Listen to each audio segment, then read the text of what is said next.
Welcome to my channel में मीनाक्षी आ गई फिर से आपके लिए आपका अपना केमिस्ट्री का क्लास लेके। तो बच्चों हम लोगों ने क्या स्टार्ट किया, हम लोगों ने हाइड्रोकार्बन में अल्केन में उसका केमिकल रिएक्शन स्टार्ट किया, जिसमें हम लोगों ने कंबेंशन पढ़ लिया था एंड क्लोरीनेशन पढ़ लिया था। या हेलोजिनेशन में सबसे ज्यादा क्लोरीनेशन का होता है, इसलिए वो हम लोगों ने पढ़ लिया था। उसका हर एक टर्म हम लोगों ने देख लिया था विथ मैकेनिज्म। आज हम लोग रेस्ट जो है केमिकल रिएक्शन वो पढ़ेंगे। तो सबसे पहला क्या होगा, सबसे पहला होगा नाइट्रेशन। तो नाइट्रेशन में किसके किसके साथ रिएक्शन करवाएंगे, अल्केन का रिएक्शन करवाएंगे नाइट्रिक एसिड के साथ। कैसे, चलिए। तो सबसे पहला क्या होगा, नाइट्रेशन।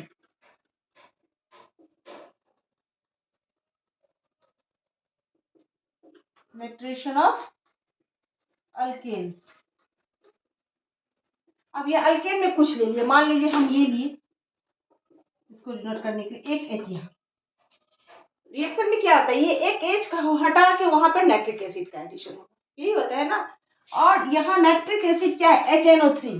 क्या होता है, HNO3। तो उसको इस तरीके से लिखेंगे हम लोग जो रिएक्शन समझने में आसानी होती है। HO NO2 NO3 NH। HNO3 है, लेकिन लिखे ऐसे जिस तरीके से रिएक्शन को समझाने में आसानी हो। इस रिएक्शन में क्या होगा, जब इसको बहुत हाई हीट किया जाता है, जिससे वाटर निकल जाएगा। क्या हो जाएगा, वाटर रिड्यूस होगा।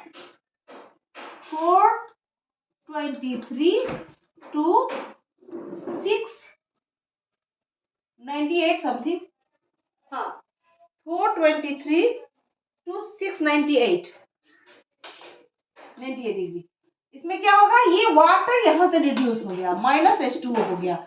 और क्या बना, यहाँ पे किसका फॉर्मेशन हुआ, RNO2 का, नेट्रो एल्केन का। इसको इस तरीके से भी दिखा सकते हैं। यहाँ ले लेते हैं C2H5, यहाँ H, C2H6 होता है, और प्लस यहाँ ले लिए क्या, HONO2। इसको हाई हीट करेंगे, कहाँ से, 423 टू 698 डिग्री।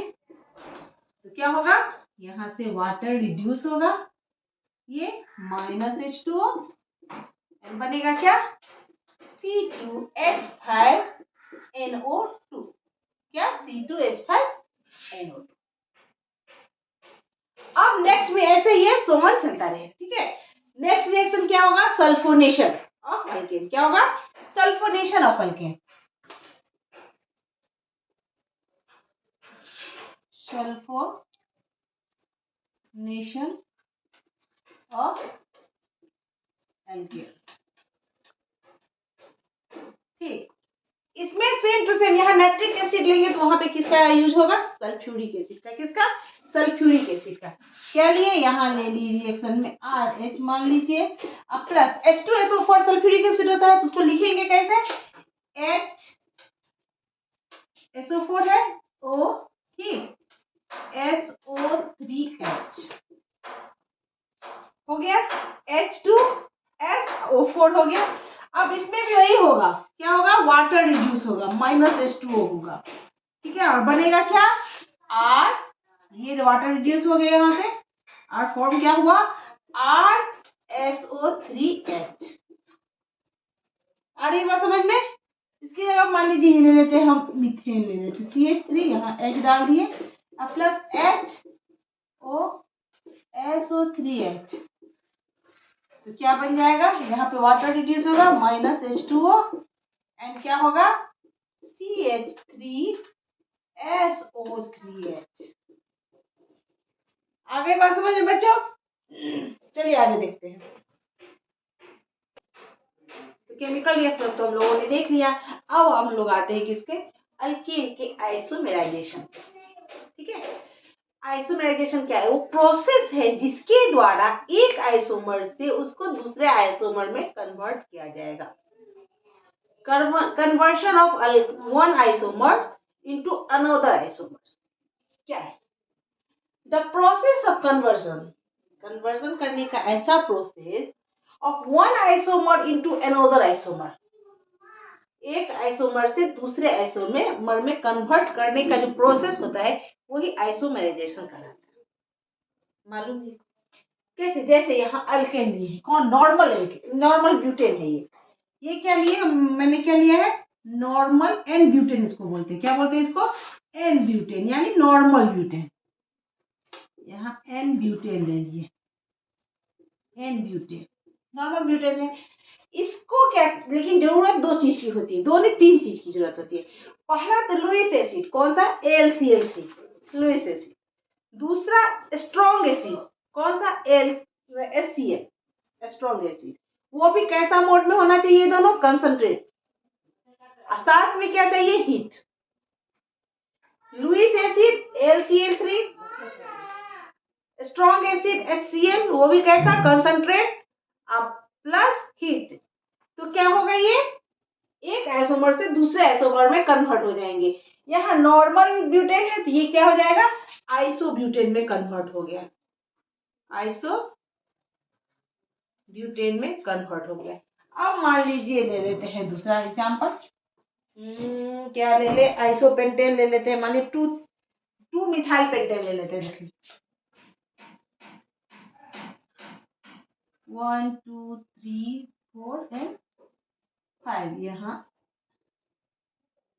ये लीजिए, क्या क्या ये ले लिए, यहाँ ले ले चाहे यहाँ ले ले। 1 2 दूसरे पोजीशन पे एक लकीर अगर डाला है समझ लीजिए मिथाइल ग्रुप है। 1 2 3 4 5, इसको अगर हम क्या करेंगे, ये क्या है, नॉर्मल, यहाँ है 2 मिथाइल पेंटेन, 2 मिथाइल पेंटेन। ठीक, क्या लेना है, एक लुईस एसिड क्या है, AlCl3 प्लस एक क्या है, स्ट्रॉन्ग एसिड HCl। कैसा फॉर्म होगा, कंसंट्रेट फॉर्म में होगा, एंड हीट। तो ये क्या बन जाएगा, ये 2,3 डाइमिथाइल ब्यूटेन बन जाएगा। क्या हो जाएगा, 1 2 3 1 2 3 एंड 4, 1 2 3 4 5। ठीक, ये हो गया 1 2 3। यहाँ ले लिए एक और एक यहाँ, ऐसे हो गया। तो यहाँ से अगर काउंट करेंगे नजदीक से कैसे भी, तो 1 एंड 2 ये 3, तो क्या हो जाएगा, इसका नेम क्या हो जाएगा, 2 3 डाई मिथाइल, और ये क्या हो गया, 1 2 3 4, ये क्या हो जाएगा, ब्यूटेन। लेकिन ये इसमें क्या है, स्ट्रक्चर फार्मूला सिर्फ चेंज होता है, और जो है इसका मेन फार्मूला जो होता है वो सारा सेम होता है। आगे बात में समझ में, तो ये तो क्या हो गया, आइसोमेराइजेशन ऑफ अल्केन। अब आते हम लोग पैरालिसिस, चलिए अब आते हैं हम लोग पैरोलाइसिस पे। ये भी एक क्या है, केमिकल रिएक्शन ही है। ठीक, पायरो मीन्स क्या होता है, हीट या टेम्परेचर। इसमें क्या किया जाता है, ये क्या है, थर्मल डिकम्पोजिशन, क्या है, अल्केन का थर्मल डिकम्पोजिशन होता है। लेकिन ये याद करना होता है, डिकम्पोजिशन मतलब जलाना होता है, ठीक है, लेकिन कैसे, एब्सेंस ऑफ एयर, एयर नहीं रहना चाहिए। ये क्या है, thermal decomposition in absence of air to give, क्या देगा ये, लोअर अल्केन देता है। क्या देता है ये, लोअर अल्केन देता है। ये दो तरह के होते हैं, क्या होते हैं, 2 टाइप के होते हैं पैरालिसिस। क्या होता है, पहला होता है डिहाइड्रोजनेशन एंड दूसरा क्या होता है, क्रैकिंग। पहला है डिहाइड्रोजनेशन एंड दूसरा क्रैकिंग। डिहाइड्रोजनेशन में क्या होता है, इस प्रोसेस में कार्बन और हाइड्रोजन के बीच का जो बॉन्ड होता है वो ब्रेक होता है। क्या होता है, कार्बन और हाइड्रोजन के बीच का बॉन्ड जो है वो ब्रेक होता है। जबकि क्रैकिंग में कार्बन एंड हाइड्रोजन के बीच का बॉन्ड भी ब्रेक होता है, साथ में कार्बन और कार्बन के बीच के बॉन्ड को भी यह ब्रेक करता है। तो दोनों का मैं डिफिनीशन दिखाती हूँ, चलिए डिफिनीशन मैंने बताया, डिफिनीशन ही लिखा रही, ठीक है। Dehydrogenation, it involve breaking carbon and hydrogen bond only alkane alkane is form, सिर्फ अल्केन मिलता है। जबकि क्रैकिंग में क्या होता है, it involve breaking of carbon carbon bond and carbon hydrogen bond and lower alkene is found.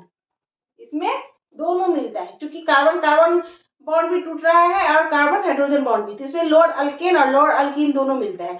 चलिए देखते हैं कैसे। हाइड्रोजनेशन में क्या बतलाए थे, डिहाइड्रोजनेशन में सिर्फ बॉन्ड टूटता है किस किस के बीच में, कार्बन एंड हाइड्रोजन के बीच में। यहाँ सिर्फ एक हाइड्रोजन टूट के यहाँ डबल बॉन्ड बना लिया, एक हाइड्रोजन यहाँ से निकला, एक हाइड्रोजन यहाँ से निकला और डबल बॉन्ड, जैसे यहाँ पे एक एच यहाँ डाल दिए और यहाँ पे एक एच, यहाँ 2 है, एक एच यहाँ, ठीक, ये दो हुआ। इसमें क्या होगा, जब डिहाइड्रोजनेशन होगा तो ये दोनों सिर्फ निकलेगा और जैसे ये दोनों निकलेगा तो इन दोनों के बीच में क्या होगा, डबल बॉन्ड का फॉर्मेशन हो गया, ओनली अल्कीन का फॉर्मेशन हुआ, ठीक। लेकिन क्रैकिंग में क्या होता है, ये पूरा बॉन्ड ही, एक हाइड्रोजन यहाँ से लिए, ठीक है, और यहाँ से ये पूरा बॉन्ड ही टूट के निकल गया CH4 के रूप में। यहाँ 2 हाइड्रोजन, यहाँ पे क्या हो गया CH, तो यहाँ पे 2 अल्केन एंड अल्कीन दोनों मिलता है, यही डिफरेंस है। आई होप आज का वीडियो आप लोग को बहुत पसंद आया होगा, आप लोग को बहुत हेल्प मिली होगी आप लोग के पढ़ाई में इससे, ठीक है। ऐसे ही मेरे चैनल के साथ बने रहिए, जिन्होंने सब्सक्राइब नहीं किया जल्द से जल्द सब्सक्राइब करके बेल आइकन जरूर दबाइएगा, ठीक। और जितना हो सके शेयर कीजिए, लाइक कीजिए, कमेंट कीजिए। तब तक के लिए टेक केयर, बाय बाय।